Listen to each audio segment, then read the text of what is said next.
नहमदुहु व नुसल्ली अला रसूलिहिल करीम अम्मा बाद। एक भाई ने ये सवाल किया है, नमाजी के आगे से कितनी दूर तक जो है वो गुजरा जा सकता है। देखें, उसके लिए हुक्म ये है फिक़ा में कि नमाजी के आगे 3 सफ़े छोड़कर उससे अगली सफ़ों के अंदर से जो है वो गुजर जाए, क्योंकि जब आदमी क़याम में होता है और उसकी नज़र सजदे वाली जगह पर होती है तो तकरीबन 3 सफ़ों तक उसकी नज़र पहुंचती है।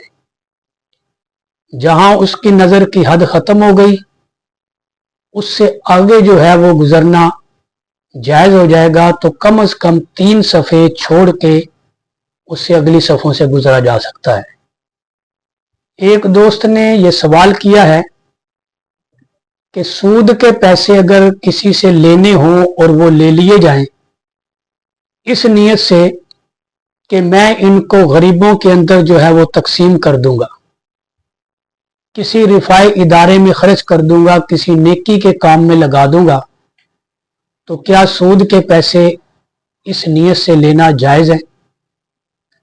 जी देखें, शरन सूद बिल्कुल ही हराम है। कोई सूरत नहीं, सूद के पैसे किसी भी नीयत से लेने जायज़ नहीं है। उनको अपनी मलकियत से निकालना चाहिए बगैर सवाब की नीयत से। सूद का माल किसी भी नेक काम पर अगर खर्च करके सवाब की नीयत भी कर ली जाए, सवाब तब भी नहीं मिलेगा।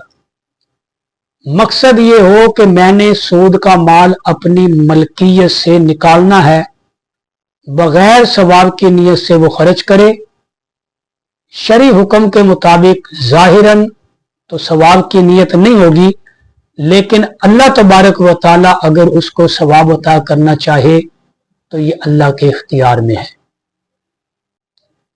एक दोस्त ने यह सवाल पूछा है कि आम तौर पर बैलेंस जो है मोबाइल कंपनियों से एडवांस ले लिया जाता है, और फिर अगर वो 20 रुपए एडवांस लिए गए हैं तो जब बैलेंस कराया जाता है उस नंबर पर मोबाइल पर तो वो 30 रुपए या कुछ इससे ज्यादा पैसे जो है वो काटते हैं।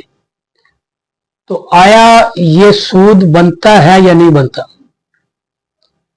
देखें, ये जायज है कि जो एडवांस 20 रुपए लिया गया, जब आपने बैलेंस करवाया उन्होंने 30 रुपए या ज्यादा काट लिए, तो ये सूद नहीं बनता, क्योंकि सूद का कायदा यह है कि जिन्स के बदले कमी ज्यादती जो है वो हराम है।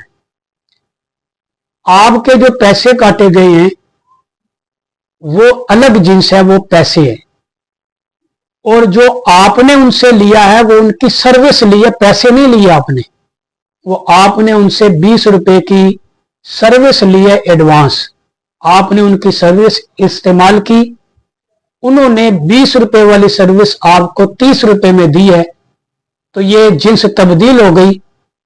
इस वजह से ये सूद नहीं बनता, ये जायज है।